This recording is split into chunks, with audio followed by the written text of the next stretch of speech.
la palabra doctrina se refiere a los fundamentos, a los principios fundamentales de nuestra fe. O sea, todo lo que tú y yo decimos creer debe tener un fundamento y debe ser muy sólido, porque esa fe se ve confrontada todos los días. Cada vez que tú y yo salimos a la calle y encontramos una escena en nuestras vidas, en nuestras propias casas, en cualquier momento, todo eso que decimos creer se ve confrontado en una conversación con alguien, en un problema. Nuestra fe se ve confrontada. Eso que decimos creer se pone a prueba. Y cuando nuestra fe tiene buen fundamento, entonces demuestra ser verdadera y ser firme. Pero cuando ella no tiene buen fundamento, a pesar de estar en la verdad, puede ser quebradiza. ¿Sí? ¿Estás conmigo? O sea, una persona puede creer algo correcto, pero si esa fe no tiene buen fundamento, cuando se ve confrontada, no tiene cómo mantenerse en pie, entonces se puede venir al piso. Entonces el hecho de conocer nuestra doctrina es bien importante, porque la doctrina son los principios fundamentales de nuestra fe, que ¿dónde están? Están aquí, en la palabra de Dios, ¿verdad? Que es un milagro que tenemos en nuestras manos. Entonces hoy vamos a hablar acerca de la doctrina de Dios, vamos a hablar acerca de su existencia. Y pues a esta doctrina que habla acerca de Dios se le llama normalmente teología. ¿Listo?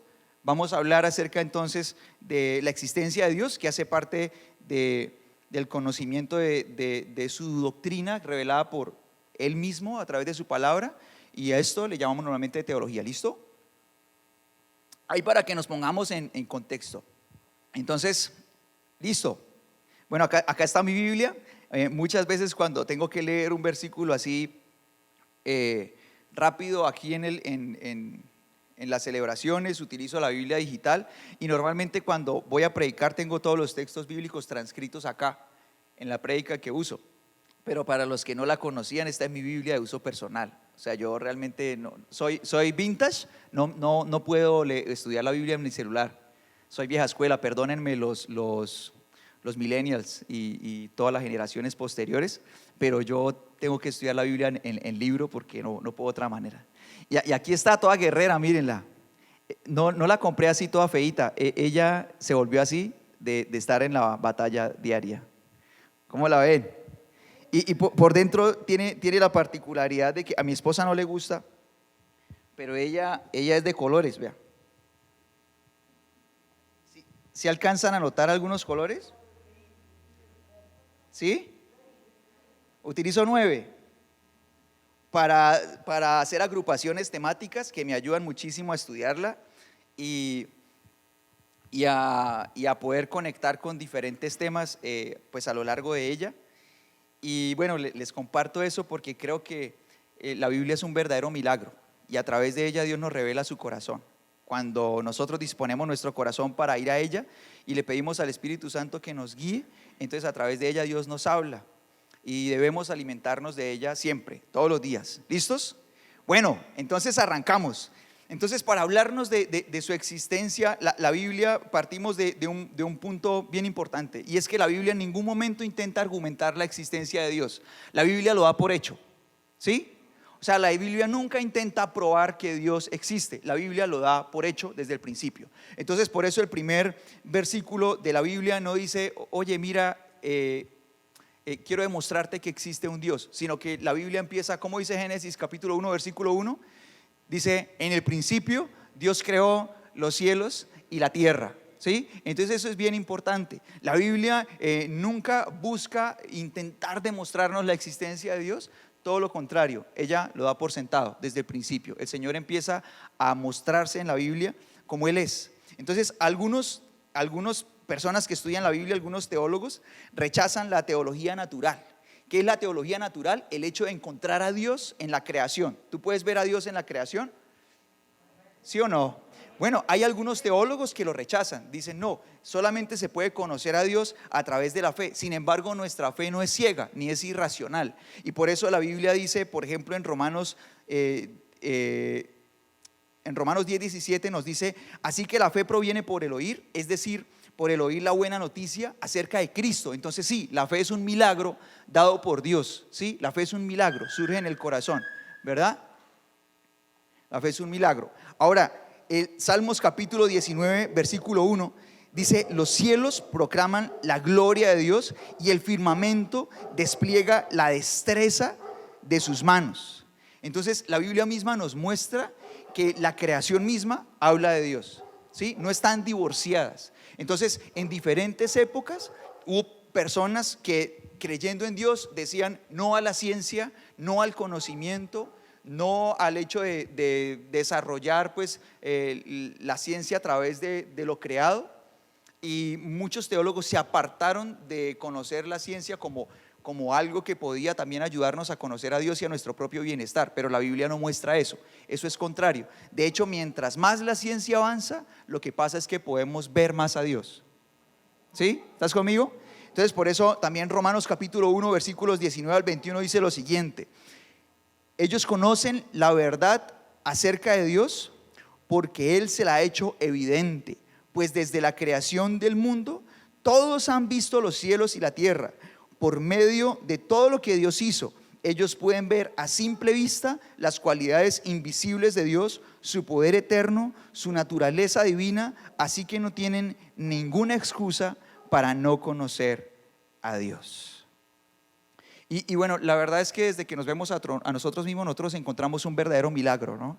Creo que tú y yo, si nos vemos a nosotros mismos, somos un verdadero milagro maravilloso. O sea, tú eres un milagro de Dios.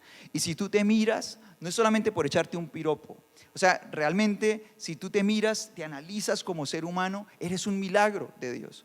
Ver crecer tus uñas, tu pelo, cómo funcionan tus ojos, tu sistema respiratorio, todos los sistemas que funcionan dentro de nosotros, nuestro sistema digestivo, ¿no? Comemos todo el tiempo, pero pensar en cómo funciona nuestro sistema digestivo por dentro es un verdadero milagro. Es un milagro de Dios. O sea, hay absoluto diseño dentro de nosotros. Si te das cuenta, fuimos diseñados, ¿no? No fuimos como un reguero, o sea, no fue que, creé un hombre, ¿no? Fuimos diseñados por Dios, ¿verdad? O sea, no fuimos como que la casualidad, ¡po!, ya salió un hombre y una mujer, sino que fuimos diseñados. O sea, nosotros podemos ver en nosotros mismos que alguien nos diseñó. Nosotros entendemos que esto, por ejemplo, no es algo pues trabajado. Tú ves esto y dices, a alguien se le regó el agua, ¿cierto? Uno no dice, una obra de arte, cuidado la pizza, ¿cierto que no? ¿Qué dice uno? Un reguero, traigan un trapero, ¿cierto que sí? ¿Verdad?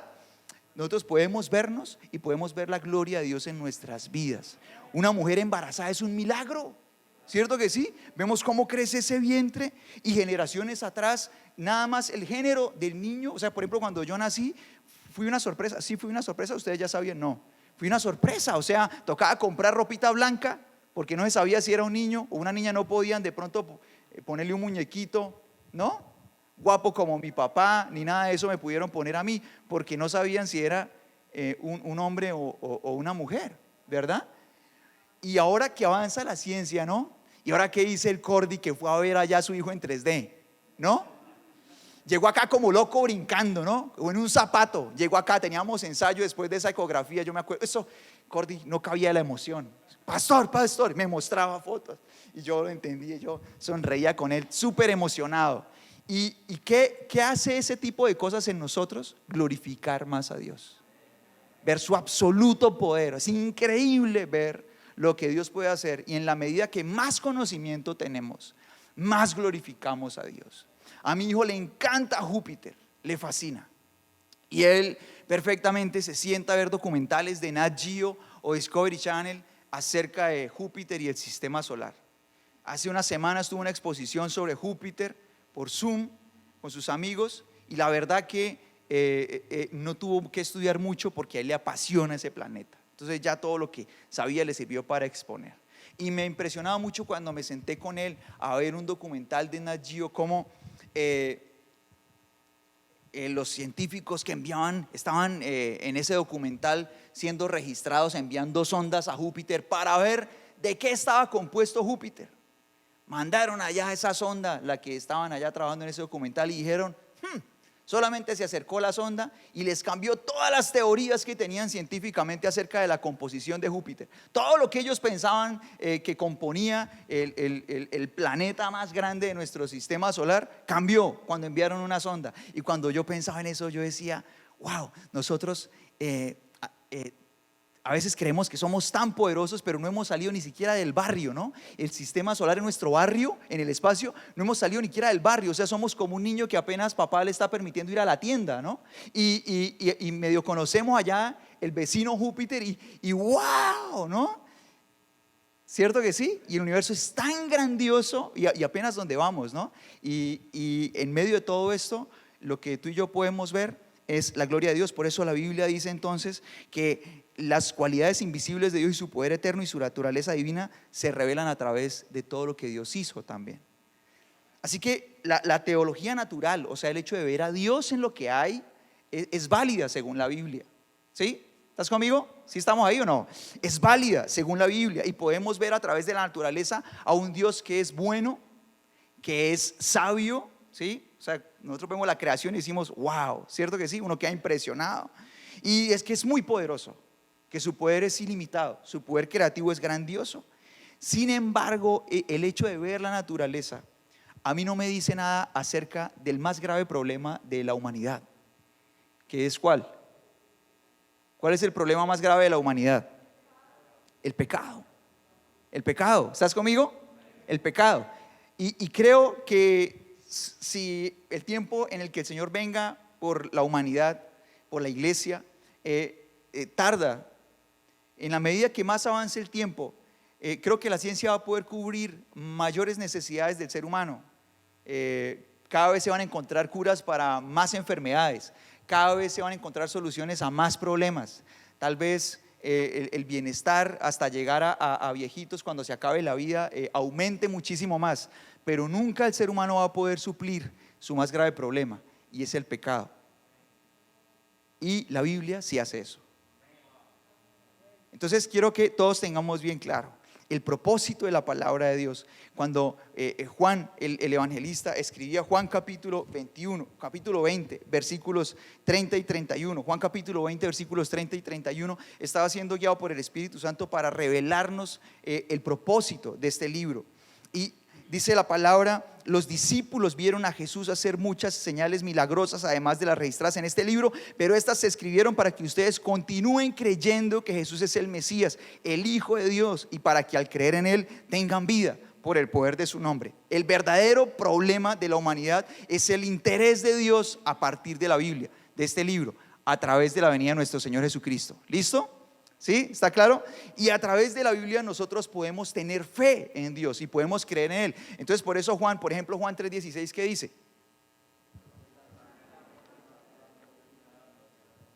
No, pero digámoslo con pasión. Eso es una carta de amor. Imagine que usted le escribe la chica que a usted le gusta en una servilleta: te amo más que a mi camión. Y usted no lo lee: te amo más que a mi camión, ¿no? Si es la chica que a usted le gusta o el hombre que a usted le gusta. Bueno, imagine que algo más lindo, no es te amo más que a mi camión. Es que me acordé eso porque yo a veces le digo eso por molestar a mi esposa. Pero imagínese que es algo más romántico, ¿sí? Bien bonito. Usted no lee eso así con poca pasión. A ver, digamos Juan 3:16, apasionados. ¿Cómo es? Porque todo el que cree en Él no se pierda, sino que tenga, ¿qué cosa? Vida eterna, vida eterna. Y a través de, como leíamos en Romanos 10:17, a través de oír la palabra, de conocer la escritura, que es como sentarnos a oír a Dios y su revelación. Ya vamos a ver un poco más acerca de la Biblia adelante. Tú y yo tenemos un crecimiento en nuestra fe. Mientras más oímos la Biblia, mientras más la leemos, más fe tenemos. Mientras menos leemos la Biblia, ¿qué pasa? Menos fe. Entonces, si uno no lee la Biblia, pero sí escucha canciones que no son inspiradas en el corazón de Dios, va a haber poca Biblia, pero sí muchísimo de pronto de desamor, de corazones rotos, de pronto y son canciones que hablan de inmoralidad, entonces de eso, ¿no? Entonces, si hay poca Biblia, pero muchas series de pronto de acción y violencia y todo eso, entonces, ¿qué pasa? Hay poca fe, pero mucho de eso, ¿sí? ¿Sí estás conmigo o no? ¿Sí? ¿Sí? Entonces, si hay poca Biblia, pero muchas redes sociales y fotos así, influencers y todo eso, entonces la mente está llena de eso, pero poca fe. Entonces, yo decido de qué me alimento, de qué estoy nutrido. Entonces, obviamente, si yo me lleno de la palabra, ¿qué pasa? Yo voy a estar fitness, ¿sí? ¿Estás conmigo? Amén. Y si yo no me lleno de la palabra de Dios, pues me enfermo, ¿sí? Entonces, si usted, por ejemplo, siente que un día usted está con un estado de ánimo bajo, que usted se levanta y siente que está bajo de nota, lo primero que debe pensar es: ¿qué tal fue su tiempo con Dios ese día? ¿Sí está conmigo? Antes de pensar en los problemas que tuvo ayer y todo eso, si usted se siente bajo de nota, lo primero que debe pensar es si leyó la Biblia ese día. es lo primero. La verdad que lo he hecho y es efectivo. O sea, es un diagnóstico súper clave. Porque finalmente uno puede estar afrontando las situaciones más difíciles y uno puede estar firme si uno está lleno del Señor, de su palabra y de su Espíritu Santo. La verdad es esa. Listo, entonces vamos a ver 5 argumentos acerca de la existencia de Dios. Listo, por favor, tome nota ahí conectado. 5 argumentos sobre la existencia de Dios a la luz de la Biblia. Entonces el primero es el bíblico, el primero es la Biblia, que es el milagro de Dios para alimentar nuestra fe. Los otros 4 son argumentos que podemos ver en la naturaleza, pero los vamos a ver a la luz de la Biblia. Los otros 4 no son determinantes en nuestra fe en Dios, pero ayudan muchísimo. El primero sí es determinante. ¿Está bien? Entonces 5 argumentos sobre la existencia de Dios. El primero es el bíblico. La Biblia declara ser la palabra inspirada de Dios. Vamos a tomar 4 citas en las que la Biblia claramente nos muestra que ella es la palabra inspirada de Dios. ¿Alguien me las quiere ayudar a leer? ¿Sí? ¿Alguien me las quiere ayudar a leer? Listo, las 4 citas son 2 Timoteo 3, 16 y 17. La segunda cita es 1 Corintios 2, del 12 y 13. La tercera cita es 2 de Pedro 1, 20 y 21. Y la cuarta cita es Jeremías 1, del 7 al 10. Toda la escritura es inspirada por Dios y es útil para enseñar, para redarguir, para corregir, para instruir en justicia, a fin de que el hombre de Dios sea perfecto, enteramente preparado para toda buena obra. Amén, listo. Entonces el versículo 16 empieza diciéndonos claramente: toda la escritura es inspirada por Dios. ¿Listo? Vamos ahí a la segunda, 1 Corintios 2, 12 y 13. ¿Alguien la tiene? Y nosotros hemos recibido el Espíritu de Dios, no el Espíritu del mundo, de manera que podemos conocer las cosas maravillosas de Dios nos ha regalado. Les decimos estas cosas sin emplear palabras que provienen de la sabiduría humana. En cambio hablamos con palabra que el Espíritu nos da, usando la palabra del Espíritu para explicar las verdades espirituales. Usando las palabras del Espíritu para explicar palabras espirituales. Listo. Vamos a leer 2 de Pedro 1, del 20 y 21. ¿Alguien, el líder Fernando Calderón la tiene? Sobre todo, deben entender que ninguna profecía aparece en la Escritura por el deseo propio del profeta. Ninguna profecía fue dicha por el impulso de algún hombre. Todo lo contrario, los profetas hablaron de parte de Dios, guiados por el Espíritu Santo. Súper bien. Clarísimo, ¿cierto que sí? Muy expresa, listo. Y vamos a Jeremías 1, versículos del 7 al 10. ¿Quién tiene Jeremías 1? Me dijo Jehová, no digas soy un muchacho, porque a todo lo que te envíe irás y dirás todo lo que te mande. No temas delante de ellos, porque contigo estoy para librarte, dice Jehová. Extendió Jehová su mano y tocó mi boca y me dijo Jehová, he puesto mis palabras en tu boca. Mira que te he puesto en este día sobre naciones y sobre reinos, para arrancar y destruir, para arruinar y derribar, para edificar y plantar. Súper bien, listos. Entonces tenemos estas 4 citas bien importantes. Ahora, estas afirmaciones están, y toda la escritura se demuestra a sí misma por su cumplimiento. Cada profecía bíblica demuestra ser verdadera por su cumplimiento y exactitud. ¿Listo? ¿Está bien? ¿Está claro? Cada profecía bíblica hilada en la palabra de Dios ha demostrado ser inspirada en el corazón de Dios, como se revela ella a sí misma, por su cumplimiento y su exactitud. Ahora, además de esto, son confirmadas por nuestro Señor Jesús. La palabra del Señor dice en Lucas 24, 44 al 47. Les pido que lo busquemos para que usted ponga ahí el ojo en esa palabra, por favor. Vamos a leer esta palabra juntos para que usted y yo identifiquemos 3 cosas bien importantes de este texto. Lucas 24, del 44 al 47. ¿Listo? Vamos a ver este momento bíblico que es bien importante. Dice, aquí está hablando el Señor Jesús, esto es después de la resurrección. Dice, entonces dijo, cuando estaba con ustedes antes, les dije que tenía que cumplirse todo lo escrito de mí. Y preste atención en estas 3 subdivisiones del Antiguo Testamento que él hace. Dice, todo lo que estaba escrito de mí, ¿en dónde? Léalo por favor en voz alta conmigo. ¿En dónde? Ley de Moisés. ¿En dónde más? En los profetas. ¿En dónde más? Y en los salmos. dice, entonces les abrió la mente para que entendieran las escrituras. Efectivamente se escribió eso hace mucho tiempo, que el Mesías debía sufrir, morir y resucitar al tercer día. También se escribió que este mensaje se proclamaría con la autoridad de su nombre a todas las naciones, comenzando en Jerusalén. Hay perdón de pecados para todos los que se arrepientan. Y una vez más, la esencia de la buena noticia. Esta es la esencia de la Biblia. ¿Sí estás conmigo? La salvación a través del Señor Jesús. Listo. Entonces la subdivisión que el Señor hace, dice todo lo que estaba escrito de mí, ¿en dónde? En la ley de Moisés, en los profetas y en los salmos. Entonces, además de la Biblia en el Antiguo Testamento, demostrar su cumplimiento a través de, la exactitud precisamente de sus profecías y todos sus escritos. El Señor Jesús mismo lo confirma. Estas tres subdivisiones son las tres subdivisiones que se usaban en la época del Antiguo Testamento, que es el mismo que tú tienes ahí en la Biblia, es el mismo. El Antiguo Testamento es el mismo que usó el Señor Jesús, exactamente igual, para enseñarle a sus discípulos. Entonces Él les dijo, miren, todo esto que se habla acá, habla acerca de mí, y pasó esos días enseñándoles a ellos acerca de esto. Entonces la ley de Moisés, los profetas y los salmos son las tres subdivisiones que ellos hacían de lo que nosotros hoy en el Antiguo Testamento agrupamos como el Pentateuco, los libros históricos, ¿qué más? ¿Profetas qué? Entonces vienen ahí los libros poéticos, los profetas mayores, los profetas menores. Entonces todos esos grupos, ellos no los llamaban así, sino que ellos los llamaban la ley de Moisés, que sería el Pentateuco, los 5 primeros. Luego los profetas, que están incluidos ahí los profetas mayores, los profetas menores y algunos libros históricos, como Josué, como el libro de Jueces. Y los salmos, que entonces son todos los libros de sabiduría, que son salmos, proverbios, eclesiastés, cantares y algunos profetas, como por ejemplo Daniel. Entonces lo que él está diciendo aquí es que él les está explicando a la luz del mismo Antiguo Testamento que tú y yo tenemos, todas las profecías que hablaban acerca de él. Entonces, además de su cumplimiento, el Señor Jesús mismo se sienta con sus discípulos para explicarles lo que se hablaba de él en estos libros. ¿Cómo le parece? Genial, ¿no?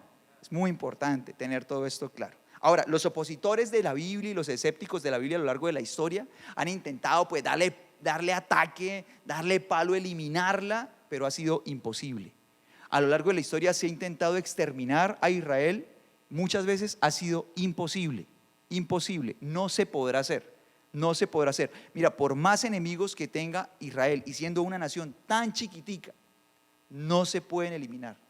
Está profetizado, no va a pasar, por más enemigos que tenga. O sea, lo que era improbable históricamente ha pasado con esa nación. Lo mismo ha pasado con la iglesia. La iglesia es indestructible hasta que venga el Señor Jesús. Y por eso hay persecución. Y mira lo que pasa, o sea, cuando hay persecución, más crece la iglesia, más poderosa se vuelve. Es indestructible desde el principio. No va a pasar. ¿Por qué? Porque se va cumpliendo la palabra de Dios y su veracidad a lo largo de la historia, de los tiempos, y nosotros experimentamos su verdad. Mira lo que dice un famoso arqueólogo del siglo pasado. Su nombre está aquí completamente en inglés. ¿Será que lo intento pronunciar? ¿Quién dijo ese sí de manera maliciosa?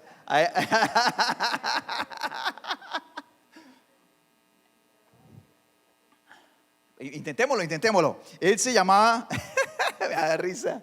Se llama William Foxwell Albright. Más o menos.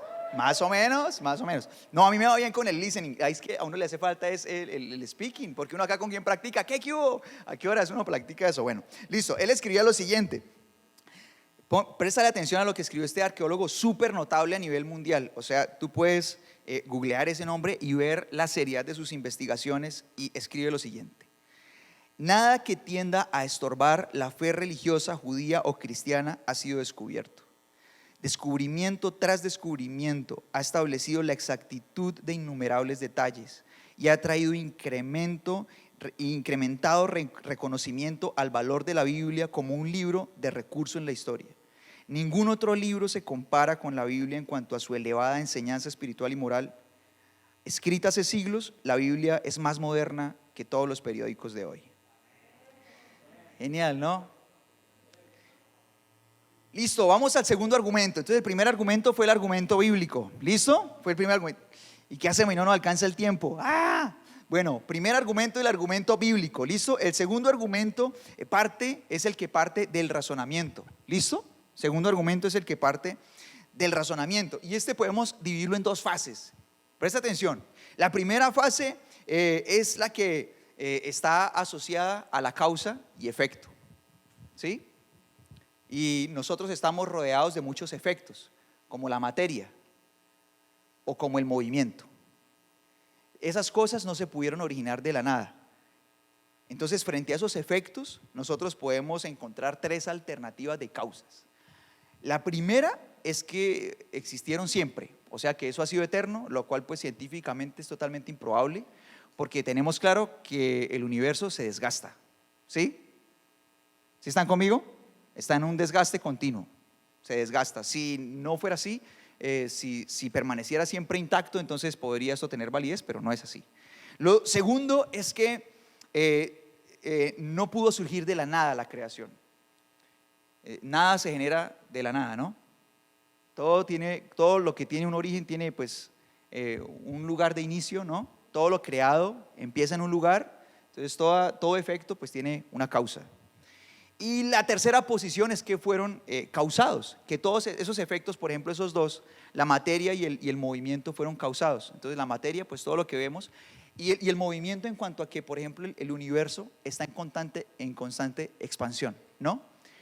El universo se mueve hacia afuera, todo el tiempo se expande, dándonos el indicio de que su origen empezó en un centro, y a partir de allí todo se empezó a expandir. ¿Dónde empezó todo eso?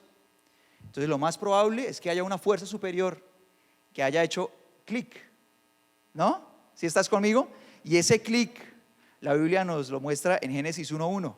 En el principio creó Dios los cielos y la tierra, ¿no? Y más adelante dijo el Señor, hágase la luz. ¡Pum! ¿No? ¿Qué te parece? Bueno, ahora cuando tú y yo vemos esta parte del argumento de la razón, tú y yo nos damos cuenta al ver la creación, como hablábamos hace un momento, que la fuerza creadora de lo que existe definitivamente no pudo ser una fuerza impersonal, o sea, una cosa ahí que ¡pum!, ¿no? Porque sería un reguero como el de ahorita, ¿cierto que sí? Sino que más bien tiene diseño. Hubo un creador, un diseñador detrás de todo lo que somos y de lo que existe. ¿Sí? ¿Están conmigo o no? Ahora, la segunda fase de este argumento de la razón es que la humanidad tiene un conocimiento de Dios innato. Es muy difícil encontrar una cultura que no tenga una fe en un ser superior. Es innato que el ser humano busque a Dios. Es muy difícil encontrar una cultura que diga que no tiene fe en alguien. Lo normal es encontrar que las culturas en general creen en algo o en alguien, y las personas que dicen no creer en Dios demuestran tener una lucha con esa creencia al intentar llenar su mente de argumentos para negarla, ¿no? Si no tuvieran problema con eso, pues no les importaría, y no les importaría estudiar cómo negar esa idea, pero no pueden con ella, tienen que luchar con ella y argumentarse para poder negarla. ¿Por qué? Porque tenemos esa búsqueda. Somos como un niño que quiere buscar su casa, necesita volver. ¿Sí? ¿Estás conmigo o no? ¿Cómo van? ¿Están cansados? ¿Seguimos o paramos? Seguimos, listo. La idea es que le echemos piso a nuestra fe, ¿no? Tercer argumento es el que parte de la naturaleza, ¿listo? Es el tercer argumento, el que parte de la naturaleza. Vamos a buscar el Salmo 94, versículos 9 y 10. ¿Listo? Vamos a buscarlo a toda velocidad. Salmo 94, versículos 9 y 10. Y mientras lo buscamos, vamos a pensar en que claramente todo ese diseño que nosotros vemos en la naturaleza demuestra ser parte de un balance creado por un diseñador, ¿no? Entonces vamos a leer Salmo 94, versículos 9 y 10. El que les hizo los oídos, ¿acaso es sordo? El que les formó los ojos, ¿acaso es ciego? Él castiga a las naciones, él castiga a las naciones. ¿Acaso no los castigará a ustedes? Él todo lo sabe. ¿Acaso no sabe también lo que ustedes hacen? Y acá nosotros vemos en la palabra de Dios pues ese carácter de diseñador de Dios, ¿no? De su pleno conocimiento y su capacidad de diseño. Entonces ahora imaginémonos esto. Una vez tenía esta conversación hace años con uno de mis discípulos, en ese tiempo que casualmente quiero mucho. Es un chico que ya no está acá en la iglesia, tuvo que irse por cuestiones académicas, pero lo quiero muchísimo. Bueno, sostenía esta conversación con él y acerca de todo esto, y yo le ponía este ejemplo. Imagínate que yo tengo acá en mi mano un tarro de tinta y lo arrojo contra esa pared. ¡Pum! ¿Listo? ¿Ya te imaginaste eso? ¿Qué puede pasar en esa pared? ¿Será que en esa pared queda escrito un poema? ¿No? ¿Será que en esa pared queda dibujado un retrato? ¿Será que en esa pared queda escrita una partitura de una majestuosa obra de arte?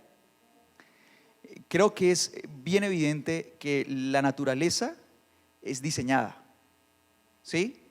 La naturaleza no es el fruto de un accidente, sino que es el fruto de un diseño.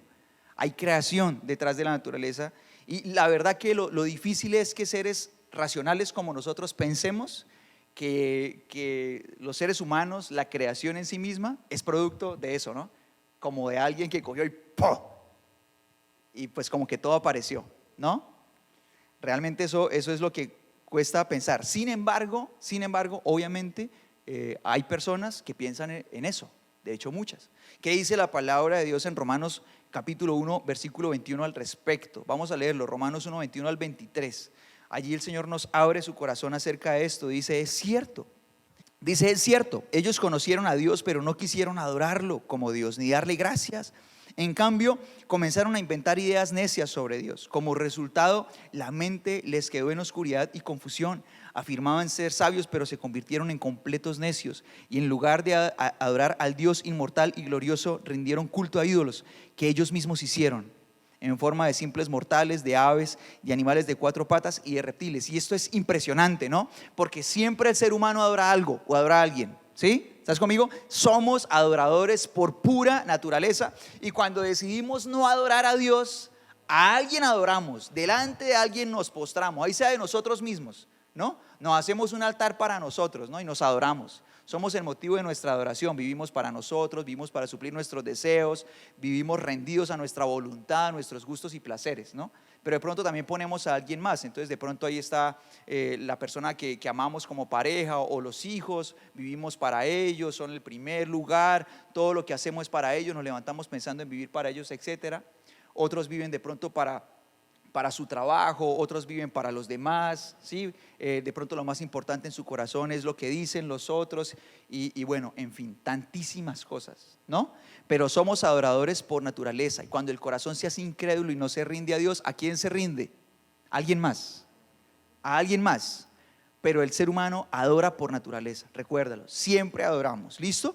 Y Romanos 1:28 dice, por pensar que era una tontería reconocer a Dios, Él los abandonó a sus tontos razonamientos y dejó que hicieran cosas que jamás deberían hacerse. Sin duda alguna, la ausencia de ese temor de Dios en nuestro corazón y de esa búsqueda de que nuestro corazón sea como el de Él, origina todo tipo de maldad, ¿no? Y de desenfreno.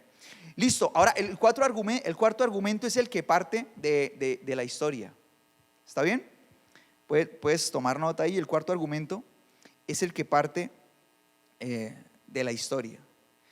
Y no pues que todos los sucesos históricos salgan del corazón de Dios, ¿no? Porque ahí nosotros pues obviamente tenemos que tener claro, la Biblia nos muestra claramente, y pues es una realidad que experimentamos, que nosotros tenemos voluntad, tenemos libre albedrío. Entonces, claro está, muchísimos eventos de la historia los hemos causado nosotros y no estaban en el corazón de Dios. Pero en medio de toda esa locura, cada profecía de Dios se ha cumplido. A lo largo de todo eso, por encima de que ha habido momentos y personas que han querido obstaculizar la voluntad de Dios, la voluntad de Dios siempre se cumple. Por ejemplo, cuando el Señor quería sacar a Israel de Egipto, ¿qué pasó? Moisés fue allá, y el Señor, ¿qué le dijo a Moisés? Usted va a ir, pero ¿qué va a hacer el faraón? Le va a decir, listo, váyase, aquí le compré los tiquetes de avión, váyase con todos para allá, para el desierto, y pasen unas vacaciones inolvidables. ¿Qué les dijo? Se quedan, ¿no? Y el Señor le advierte a Moisés, él va a decir que no, pero yo voy a usar ese corazón duro para mostrar mi gloria a todo el mundo. Entonces mira, a mí esto me confronta muchísimo, y creo que el Señor es como el sol, es como el sol. y de acuerdo al corazón, al tipo, a la esencia del corazón humano, se causa un efecto en la vida de ese ser humano. Entonces, por ejemplo, piensa en el hielo y piensa en el barro. ¿Qué pasa con el hielo cuando el sol le da de frente? Se deshace, ¿no? Se derrite. Y eso pasa con un corazón que tiene fe delante de Dios. ¿Qué hace? Se derrite, ¿no? Se derrite, se rinde delante de Dios. Pero ¿qué pasa con un corazón que no tiene fe? Que es como el barro. ¿Qué pasa con el barro? Se endurece, se vuelve duro. Y eso fue lo que pasó ahí. Entonces nos encontramos con un hombre que creyó en Dios por encima de sus incapacidades y de la locura de la misión, que fue Moisés, que se derritió delante de la voluntad de Dios, y un hombre que la presencia de Dios lo endureció, no porque Dios quisiera que fuera un duro y un tipo malo, sino porque la esencia de su corazón causaba ese efecto delante de Dios, se endureció. Pero aún delante de ese corazón endurecido, Dios hizo su voluntad. Entonces eso es muy importante. Dios hace su voluntad sí o sí. Él es Señor. Y entonces ahí es cuando a través de la historia tú y yo vemos cómo, a pesar de los que quieran oponerse, la voluntad de Dios sigue en pie. Entonces el Señor dijo que Israel va a durar hasta el final. Y ahí está. Lo han odiado los imperios más poderosos del mundo y no han podido y no van a poder. Ahí está. Lo que de pronto políticamente sería improbable, que a un país le den un territorio para que vuelva a ser nación cuando la había perdido. ¿Eso a quién le pasa? A Israel. ¿No? ¿Estás conmigo? A Israel. Ahí estamos. Listo. Entonces Marcos capítulo 5 versículo 18, por eso dice, son las palabras del Señor Jesús: les digo la verdad, hasta que desaparezca el cielo y la tierra, no desaparecerá ni el más mínimo detalle de la ley de Dios hasta que su propósito se cumpla. ¿Estás conmigo? ¿Puedes decir amén a eso? Listo. Son las palabras del Señor Jesús. Y el quinto argumento, el que parte del alma humana. ¿Listo? Entonces este también tiene dos partes. Y la primera parte pues, del alma humana es la imagen de Dios en el ser humano. Entonces, pues sin duda alguna nosotros no podemos buscar la imagen de Dios en el ser humano a partir de algo físico, porque Dios no tiene exactamente esta apariencia. Dios no es un humano, Dios es un ser espiritual, ¿sí? ¿Estás conmigo? Sin embargo, Dios utiliza algunas veces formas humanas para revelarse a nosotros. ¿Sí has leído eso en la Biblia o no?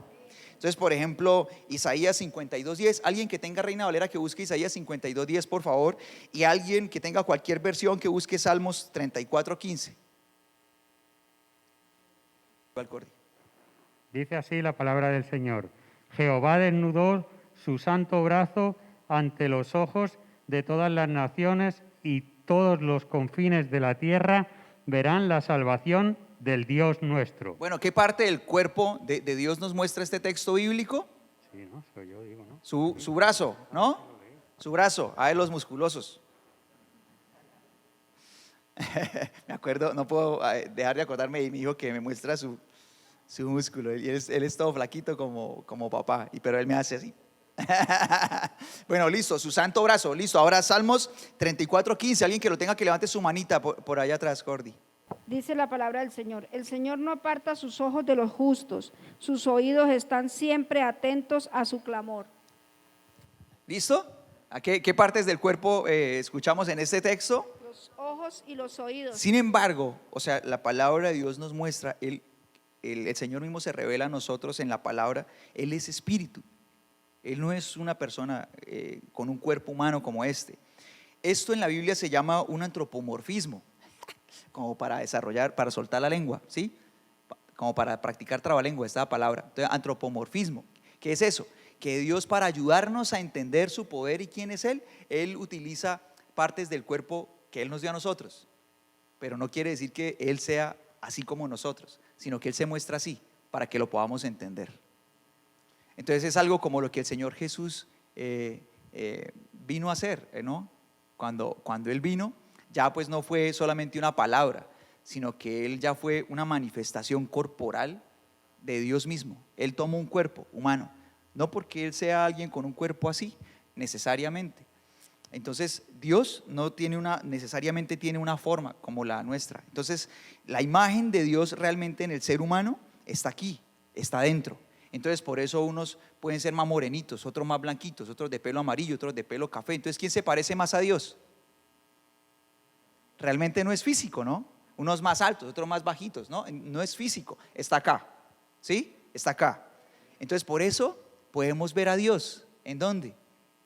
Allí, en alguien que está lleno de su Espíritu Santo, sin importar qué edad tenga, qué color de piel tenga, lo que sea, ahí puede vivir Dios y podemos verlo, ¿sí? Amén, ¿está conmigo? Y uno sabe, uy, me encontré con Dios. ¿Listo? ¿Sí están conmigo o no? Súper. Entonces, la palabra de Dios dice en Génesis 1, 26 y 27, dice: entonces dijo Dios, hagamos a los seres humanos a nuestra imagen para que sean como nosotros. Ellos reinarán sobre los peces del mar, las aves del cielo, los animales domésticos, todos los animales salvajes de la tierra y los animales pequeños que corren por el suelo. Así que creó Dios a los seres humanos a su propia imagen, a imagen de Dios los creó, hombre y mujer los creó. ¿Su imagen está ¿dónde? Y nosotros vemos esa imagen, esa formación de Dios en nuestra posición, por ejemplo, en la creación. Aún que el ser humano no busque a Dios, su forma de actuar frente a la creación, de liderarla, muestra la posición de Dios también frente a la creación. Es la esencia de Dios en nosotros. Y otra muestra de la esencia de Dios en nosotros, en nuestras almas, es ese anhelo por la búsqueda de Él, por volver a casa. Hay un anhelo por buscar a Dios. Y nosotros sabemos cuando estamos acercándonos a Dios. Algo pasa en nuestro corazón. ¿Quieren que les cuente algo que pasó en mi casa en estos días? ¿Sí les cuento? Bueno, unas personas fueron a hablar con mi esposa acerca de unos proyectos que se están trazando para el otro año con respecto a Ágape, el centro de estimulación infantil que el Señor puso en manos de mi esposita.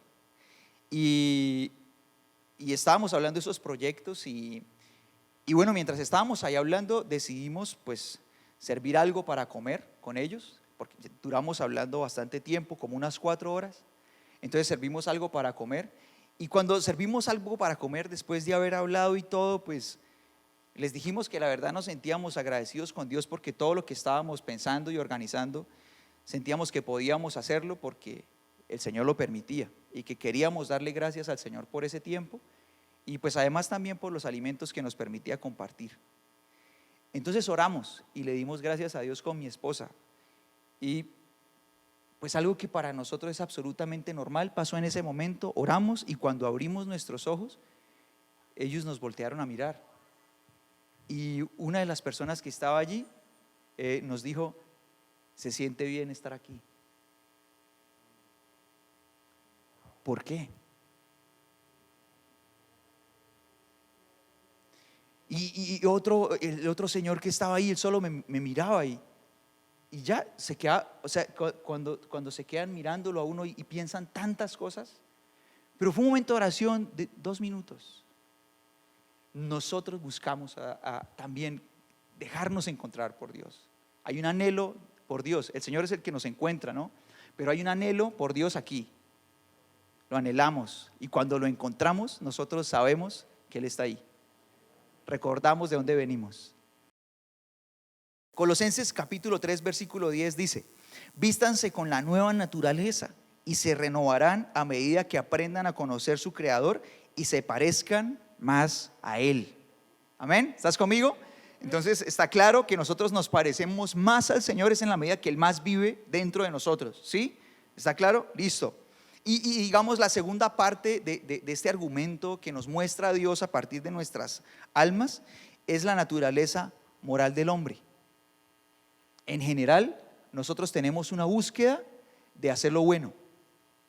El ser humano en general sabe que hay cosas buenas y que hay cosas malas. ¿Quién puso esa conciencia moral? ¿Quién la puso allí? ¿Quién puso eso? O sea, porque podríamos ser amorales, ¿no? Y que todo nos pareciera bien, pero no es cierto. Todos crecemos con una conciencia moral y sabemos que hay cosas buenas y que hay cosas malas. Y mira lo que escribe un famoso teólogo que bueno, es muy conocido por sus nombres, por sus siglas, C.S. Lewis, es muy conocido, y él en uno de sus libros analiza Romanos 7 y habla 2 cosas de manera sencilla acerca de esto, y es que todos tenemos una idea de cómo debemos comportarnos. Piensen eso. aún sin conocer la palabra de Dios, piensa en ti siempre. Tenemos una idea de cómo deberíamos comportarnos bien, de qué es hacer lo correcto. Sí tenemos una idea de eso, ¿verdad? Aún desde niños pensamos, esto es bueno y esto es malo. ¿Cierto que sí o no? ¿Cierto que sí? Crecemos con esa idea. Y la segunda cosa bien importante que nos muestra Romanos 7 es que aunque tenemos esa idea, todos la quebramos. A veces logramos seguir esa idea, a veces no. ¿Sí estás conmigo o no? Y eso demuestra que nosotros tenemos esa esencia de Dios dentro de nosotros. Y por eso está en todos por igual. Y la palabra del Señor dice en 1 Timoteo 4:2 que es posible cauterizar esa conciencia, que es posible matarla, que es posible silenciarla. Dice en 1 Timoteo 4:2, dice: estas personas son hipócritas y mentirosas y tienen muerta la conciencia. En otras versiones de la Biblia dice que la tienen cauterizada. Es posible hacerlo, es posible silenciar esa conciencia que busca acercarnos a Dios. Pero en el punto en el que una persona silencia su conciencia, presta atención a eso, crea su propio sistema de valores. Cuando una persona no cree en los principios de Dios, crea los suyos propios. Y esa persona sigue diciendo que hay cosas buenas y malas, pero bajo su propio criterio. ¿Sí estás conmigo? O sea, nunca abandona. Una persona nunca es capaz de abandonar eso de que esto es bueno y esto es malo, sino que cuando siente que no quiere obedecer los principios de Dios, crea los propios. Eso es muy importante tenerlo claro. Y cada vez que tú te sientes a hablar con alguien, tú vas a notar que todas las personas tienen esa manera de ver la vida, lo bueno y lo malo, crea o no crea en Dios. Y cuando alguien decide no creer en Dios, entonces crea su propio sistema de valores. Sin embargo, la palabra de Dios ha demostrado que es el mejor sistema ético y de valores para la humanidad.